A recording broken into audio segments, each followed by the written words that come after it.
मुस्लिम धर्म हो गया और क्रिश्चियन है, ये सब हिंदू से बने हुए धर्म है। आज के टाइम पे हिंदू जाग रहा है। कांग्रेस की सरकार में कोई हिंदू जागता नहीं था। 2024 में प्रधानमंत्री नरेंद्र मोदी ही बनेंगे, उनके अलावा कोई बनने लायक है भी नहीं हमारे देश में। देखिए, अब जो पैदाइशी आतंकवादी निकलेगा, जिनकी पीढ़ी आतंकवादी होगी, वो तो देखिए जाएंगे, चाहे वो मुसलमान हो चाहे वो हिंदू हो। अगर 2024 में भारतीय जनता पार्टी को लाना है तो हिंदुत्व जब ही जगह रहेगा। अगर नहीं आई तो फिर हिंदुत्व भी खत्म है इस भारत में। नरेंद्र मोदी जी ने अपना भाषण में कहा था कि लाल चौक पर तिरंगा लहरेगा और किसी माई का लाल में दम हो तो रोक ले। 2024 में सब गठबंधन बना लो। हम तो ये कहेंगे कि पूरी पार्टियां जुड़ जाऊं, तब भी एक अकेला मोदी आपको पूरे भारत का प्रधानमंत्री बनता हुआ नजर आएगा। हम तो राहुल गांधी से ये कहेंगे, 58 साल के जो युवा हैं ये आप अपना घर बैठें, अपना शादी करें और घर बसाएं और आगे की पीढ़ी चलाएं। राजनीति उनके बस की है नहीं। नमस्कार, स्वागत है आपका खबर इंडिया पे। हम बात करते हैं गुलाम नबी आज़ाद का। जिस तरह से गुलाम नबी आज़ाद कांग्रेस पार्टी के एक बहुत वयोवृद्ध नेता हैं और जब से वो कांग्रेस से वापस गए हैं उन्होंने अपनी पार्टी बनाई है और आज कल उन्होंने जो जम्मू कश्मीर में एक बयान दिया है, उन्होंने कहा कि हम लोग जो भी जितने भी भारतीय हैं और जितने भी मुसलमान हैं वो पहले हिंदू थे और सबसे पुराना धर्म जो है हिंदू धर्म है और इस्लाम बने हुए मात्र जो है 1500 साल हुए हैं। और यहाँ पर जो जिस तरह से लोगों को गुमराह किया जा रहा है उसको हमारे जो है लोगों को समझना चाहिए कि हमारे जो है पूर्वज पहले हिंदू थे। और जब इस बात पे जो है ये जो इस्लाम धर्म के गुरु जो है अलग अलग व्याख्या देते हैं तो उसमें एक राजनीति से निकले हुए है और एक मजे हुए जो है ये नेता जिस तरह की बातें करते हैं तो उनका आशय क्या है। हम अभी जो है पब्लिक में हैं और इनसे पूछते हैं कि ये लोग क्या कहते हैं। ये युवा हैं। क्या नाम है भैया आपका? मेरा आकाश शर्मा नाम है। आकाश शर्मा जी, क्या लगता है आपको, जैसे कि आप देख रहे हैं कि गुलाम नबी आज़ाद कांग्रेस में रहे और जिस तरह से बताया जाता है कि एक रिमोट से चलने वाली पार्टी केवल जो है एक परिवार का जो कंट्रोल होता है और जितना बोलने के लिए वो बताया जाता है उतने ही जो है नेता बोलते हैं। तो आज अगर गुलाम नबी आज़ाद जब अलग हुए हैं उन्होंने अपनी एक अलग से व्याख्या दी है और अपने विचार व्यक्त किए हैं। उनका कहना है कि पहले जो है हम लोग हिंदू थे, सनातन सबसे पुराना है और 1500 साल मात्र जो है इस्लाम धर्म को बने हुए, लेकिन इस तरह से इस देश में रह करके सभी भाईचारे से रहना चाहिए, किसी को लड़ाई झगड़ा नहीं करना चाहिए। हम लोग हिंदुओं की संतान हैं। आपका क्या कहना है जिस तरह से ये लड़ाई चल रही है? इसमें देखिए, उनका ये कहना ठीक है कि हाँ, जो मुस्लिम धर्म है वो हिंदू से कन्वर्ट होकर ही मुस्लिम धर्म बना है। और आप अगर मुस्लिम धर्म का जो डीएनए है पूर्वजों का वो टेस्ट कराएंगे तो उसमें जो उनके डीएनए निकलेंगे वो एक हिंदू सनातनी के रूप में निकलेंगे। वो पुराने टाइम पर जो पुराने जो होते हैं कि मुस्लिम नेता वगैरह थे, उन्होंने उनको करके बढ़ावा देकर उनका धर्म बदला था। ये अलग अलग धर्म बदलने की जो वो चल रही है, ये उसी चीज़ से चल रही है। बाकी जो भी जैसे मुस्लिम धर्म हो गया और क्रिश्चियन है, ये सब हिंदू से बने हुए धर्म है। ये कोई अलग धर्म नहीं है। सनातनी इससे पहले सनातनी है, उसके बाद धर्म चेंज होता है, जो ये हुआ है जी। तो जिस तरह से लगातार देखते हैं आप देश में ये कहा जाता है कि भारतीय जनता पार्टी जो है केवल धर्म की राजनीति करती है और प्रत्येक पार्टी जो है अपना एक जो है ना एक तुष्टिकरण के लिए इस तरह की बढ़ावा देते हैं। तो आपको लगता है कि एक इतने बंजे हुए नेता, इतने जो है जो जम्मू कश्मीर के मुख्यमंत्री भी रहे और केंद्र में मंत्री रहे और कांग्रेस के पार्टी के बड़े नेता हैं, उनका ये कहना तो किस तरह से संकेत जाता है आखिर में जिस तरह से देश में अब हिंदू राष्ट्र की बात हो रही है, क्या अब 2024 का चुनाव भी सामने है तो क्या इस जो ये चुनाव लड़ा जाएगा वो किस आधार पर लड़ा जाएगा? जी देखिए, अगर देखा जाए, एक भारतीय जनता पार्टी है जिसने हिंदुत्व भी दिखाया है। आज के टाइम पे हिंदू जाग रहा है। कांग्रेस की सरकार में कोई हिंदू जागता नहीं था। घर के अंदर मतलब दिल्लियों में हमले हो जाते थे, आतंकी हमले। अपना आप ये देख लीजिए, जम्मू कश्मीर में 370 हटाने का काम किसने किया? जो ये 370 थी, ये भारतीय जनता पार्टी की वजह से हुई है, नहीं तो इसको कोई उसका पैदा नहीं था। कांग्रेस सिर्फ अपना नाम घुसा रही है कि हम ऐसे थे, हम वैसे थे। 2024 में प्रधानमंत्री नरेंद्र मोदी ही बनेंगे, उनके अलावा कोई बनने लायक है भी नहीं हमारे देश में जी। तो जिस तरह से जो है धर्म की राजनीति हो रही है और क्या हिंदुत्व के नाम से लड़ा जाएगा, जिस तरह से लगातार जो है धर्मगुरु भी जैसे बाबा बागेश्वर से लेकर के तमाम लोग कहते हैं कि यहाँ हिंदू राष्ट्र होना चाहिए, तो आपको क्या कहना है? देखिए, धर्म से रिलेटेड कुछ नहीं है। अब हिंदू है तो देखिए, हिंदू अपनी पूजा भी करेगा, मंदिर भी जाएगा और जो बाबा है उन्हें मानते हैं तो उनके पास भी जाएंगे। और ये ऐसी सरकार नहीं है भारतीय जनता पार्टी की जो हिंदुत्व को ही लेकर ही चले, मुस्लिम को भी लेकर चल रही है, सब समाज को लेकर चल रही है। आप भारत में देख लीजिए, ऐसा नहीं है कि सिर्फ हिंदू को ही पूछा जा रहा है। अगर गलती हिंदू की है तो हिंदू को भी सज़ा मिलती है, अगर गलती मुसलमान की है तो मुसलमान को भी सज़ा मिलती है। सबको सामान्य वर्ग पे रखा गया है, किसी को ऊपर नीचे का नहीं रखा गया। साथ ही आप देख लीजिए, इलाज हो रहा है, हिंदू मुस्लिम सबका हो रहा है, उसमें किसी का वो नहीं है। तो ये सब जो दूसरी पार्टी के नेता हैं ये धर्म को बांट रहे हैं, भारतीय जनता पार्टी नहीं बांट रही है। खुद ही दूसरे धर्म के जो दूसरे पार्टी के नेता ये धर्मों को निकाल रहे हैं कि इस धर्म का ये है, उस धर्म का ये है। तो उस चीज़ को दूसरी पार्टी कन्वर्ट कर रही है, भारतीय जनता पार्टी नहीं कर रही है।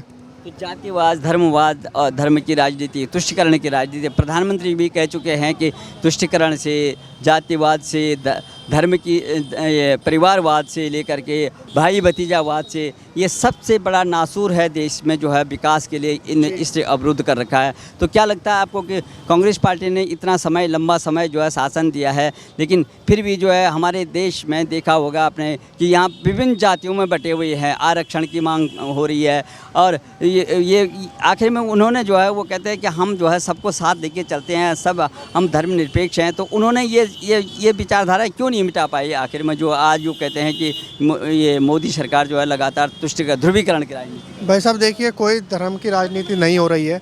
अगर धर्म की राजनीति हो रही होती तो बहुत सी चीज़ें हो रही होती। आज के टाइम पे मुसलमानों की भी फैमिली अच्छी है, मोमडन जो है, हिंदू की फैमिली भी अच्छी है। देखिए, अब जो पैदाइशी आतंकवादी निकलेगा, जिनकी पीढ़ी आतंकवादी होगी, वो तो देखिए जाएंगे, चाहे वो मुसलमान हो चाहे वो हिंदू हो, किसी को नहीं बख्शा जाएगा। और दूसरी पार्टियों को तो मैं ये कहूँगा कि आप अपना बोरी बिस्तरा लेकर घर पे बैठें, किसी को टारगेट ना करें। एक इंसान जो है वो देश को चला रहा है तो उसको चलाने नहीं दे रहे हैं। इससे ज़्यादा आप बेकार काम क्या कर रहे हैं? जो हमारे देश को अव्वल पे ले आया, किसी टाइम पे हमारे देश का झंडा भी बहुत दूर लगाया जाता था विदेशों में, उनका बिल्कुल पास में लगाया जाता है। अगर हम कहीं बाहर सैर करने भी जाते हैं विदेश में तो ये पूछा जाता है कि ये इंडिया से है, भारत से है, और बड़े सम्मान के साथ देखा जाता है। ये चीज़ हमारे भारतीय जनता पार्टी में है, जो इन्होंने अव्वल करा है।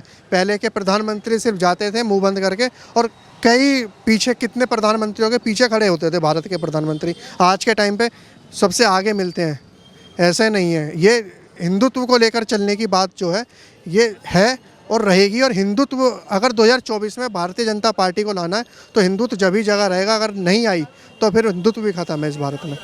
जिस तरह से आज ये गुलाम नबी आज़ाद जैसे जो है नेता, और इस तरह के जिस तरह से आप देख रहे हैं कि पाकिस्तान की अब अगर बात करते हैं कि पाकिस्तान में किस तरह से जो है एक धर्म को लेकर के अभी वहाँ पे तमाम जो है ईश निंदा के नाम पे जो है कई चर्च को जला दिया गया, आपने देखा होगा।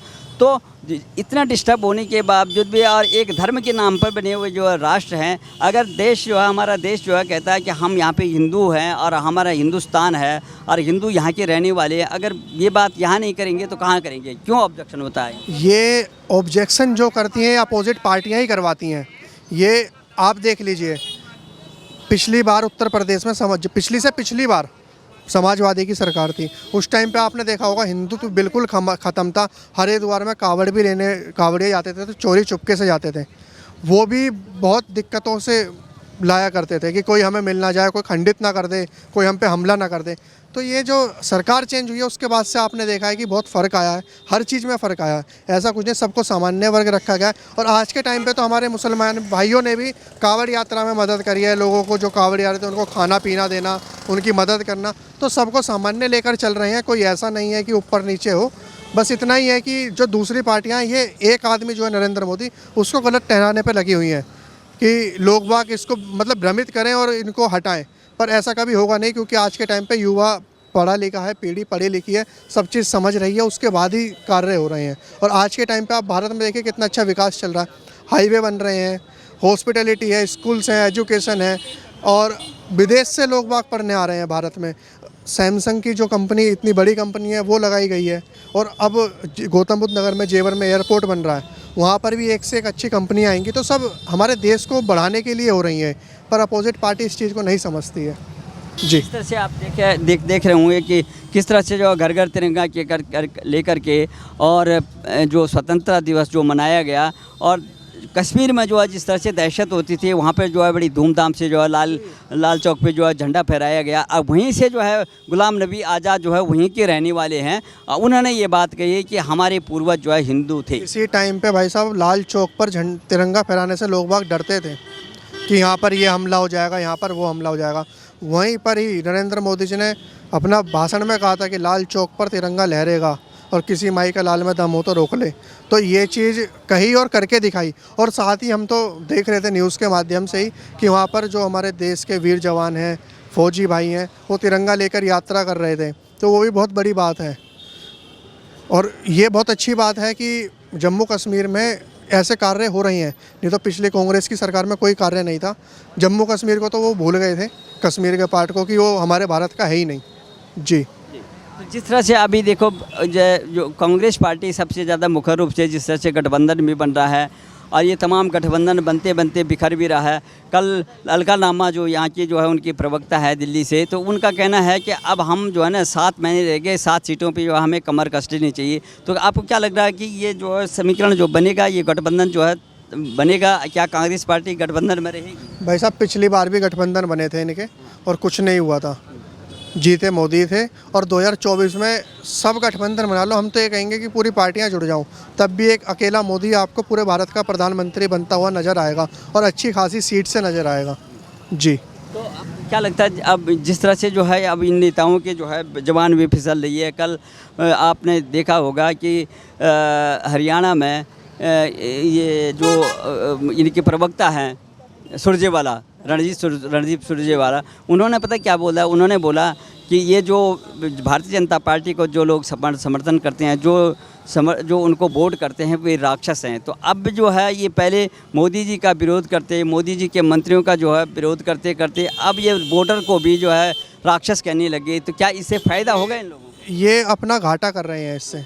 ये जो वोट दे रही है भारतीय जनता पार्टी को, कोई अनपढ़ नहीं दे रहा है, पढ़ा लिखा युवा दे रहा है, समझदार युवा दे रहा है। आज के टाइम पे सबकी नज़र खुली हुई है, सब में अकल है, सब काम को देखते हैं तभी लाते हैं, ऐसे नहीं लाते। और जो इन्होंने कहा है हरियाणा की, जो आप प्रभारी बता रहे हैं, सबसे गलत कहा है। अगर सब राक्षस हैं तो तुम्हारी पार्टी को देने वाला वोट कौन है? वो भगवान है या मतलब मेहनती है? सब चीज़ देखिए, इंसान काम को देखेगा, कार्य को देखेगा तभी पसंद करता है। उन्होंने ये भी बोला कि मैं शाप दे दूंगा। तो क्या, और वो भी कुरुक्षेत्र की धरती से, तो क्या योगेश्वर भगवान श्री कृष्ण ने जो है अर्जुन को जो है वो उपदेश दिया था, तो क्या ऋषि मुनि जो है शाप देते हैं? क्या रणदीप सुरजेवाला जो है क्या ऋषि मुनि है कोई क्या? भाई साहब ये तो उन्हें ही पता होगी कि वो अपने आप में भगवान का रूप समझ रहे हैं अपने आप को, पर उन्हें ये नहीं पता कि ज़्यादा हवा में उड़ने वाला भी नीचे गिरता है। तो वो उनकी मुंह की बोली जो है वो सबसे गलत है। और वो जो आम जनता है उनको गलत ठहरा रहे हैं कि आपने भारतीय जनता पार्टी को चुना है। उनमें आम जनता में अकल नहीं है क्या? आम जनता कार्य देख रही है तभी तो पसंद कर रही है। ये शराब वराब की जो ये बात कर रहे हैं, ये गलत कर रहे हैं। किसी को देने से कुछ नहीं होगा। सब आज के टाइम पे सब कार्य देख रहे हैं और देख कर ही वोट दे रहे हैं। जी। 2024 में सिर्फ एक सरकार बनेगी, भाजपा की सरकार बनेगी। हमारे माननीय प्रधानमंत्री नरेंद्र मोदी जी दोबारा प्रधानमंत्री बनेंगे। हम तो राहुल गांधी से ये कहेंगे, 58 साल के जो युवा हैं ये अब अपना घर बैठें, अपना शादी करें और घर बसाएं और आगे की पीढ़ी चलाएं। राजनीति उनके बस की है नहीं। जी। तो क्या हिंदुत्व को जिस तरह से बाबा बागेश्वर से लेकर के आचार्य धीरेन्द्र शास्त्री जिस तरह की बातें करते थे अपने मंच से, जहाँ भी कहीं उनका प्रवचन होता है, तो क्या लगता है कि ये जो हिंदुत्व जग रहा है, हिंदुत्व जग रहा है और दिख रहा है, तभी लाखों आदमियों की भीड़ जा रही है एक बाबा के पास। सोच लीजिए, एक बाबा है और उनके पास लाखों सनातनी है, तो ये बहुत बड़ी बात होती है। सनातनी क्या, मुस्लिम धर्म के भी लोग उनके पास जाते हैं आशीर्वाद लेने के लिए, ऐसा कुछ नहीं है। बट ये है कि आज के टाइम पे हिंदू जग रहा है और देख रहा है चीज़ों को, और चीज़ों को देखकर ही आगे पार्टी बनेगी। भारतीय जनता पार्टी ही बनेगी और कोई पार्टी नहीं बनेगी। ये जो दूसरी पार्टी के अगर ये आ गए तो हिंदुत्व खत्म हो जाएगा। पाकिस्तान हिंदुओं का है और रहेगा, धर्म सब रह रहे हैं। पाकिस्तान देखिए, जो उनका मुस्लिम धर्म है उनका है। हम तो नहीं बोलते कि पाकिस्तान हमारा है, हम अपना हिंदुस्तान है, हम अपने हिंदुस्तान के लिए बोलते हैं हिंदुस्तान हमारा और हमारा रहेगा। ये चीज़ युवा अगर ठान कर चले और सनातनी ठान कर चले तो किसी की हिम्मत नहीं है कि कोई पार्टी आकर ऑब्जेक्शन उठाए या कोई मुस्लिम आकर आपको गला दबाकर मारे। जी। क्या लगता है आपको कि ये जो इन्होंने फाइनल बताया है ये गुलाम नबी आज़ाद ने, क्या गुलाम नबी आज़ाद का कहना सही है और आप मानते हैं? और इस तरह से जो है जो पार्टी के बड़े नेता हैं उनका, वो अपनी पार्टी का प्रचार कर रहे हैं और कुछ नहीं कर रहे हैं। उनका कहना साफ सीधा ये है कि उनके पास वोट खिंच जाए। जो देखिए उनकी कास्ट की जो तो उनके पास आएगी, वो ये सोच रहे हैं जो सनातनी है उनकी वोट भी उनके पास आए, पर ऐसा कुछ नहीं होना। वहाँ पे भी देख लीजिएगा भारतीय जनता पार्टी की ही सीट आएगी और भारतीय जनता पार्टी का ही मुख्यमंत्री बनेगा। प्रधानमंत्री भी 2024 में भारतीय जनता पार्टी का ही बनेगा। कौन बनेगा प्रधानमंत्री? नरेंद्र मोदी जी ही बनेंगे भाई साहब, उस इनके अलावा है ही कौन? विपक्ष में और कोई नहीं है जो? पक्ष में अगर कोई होता तो हम उनके लिए भी कुछ अच्छा बोल सकते थे। देखिए हम तो अब युवा हैं, अब हुए हैं, तो हम समझ रहे हैं चीज़ों को। आज के टाइम पे हम में इतनी नॉलेज है, पहले के युवा में नहीं थी। तो हम इस चीज़ों को देख रहे हैं, कार्य देख रहे हैं, विकास देख रहे हैं। लोगों को नौकरियां भी मिल रही हैं, ऐसा नहीं है नहीं मिल रही हैं, सब चीज़ हो रहा है। तो इस चीज़ को देखकर ही भारतीय जनता पार्टी अच्छा कार्य कर रही है, देश के अंदर भी और प्रदेश के अंदर भी।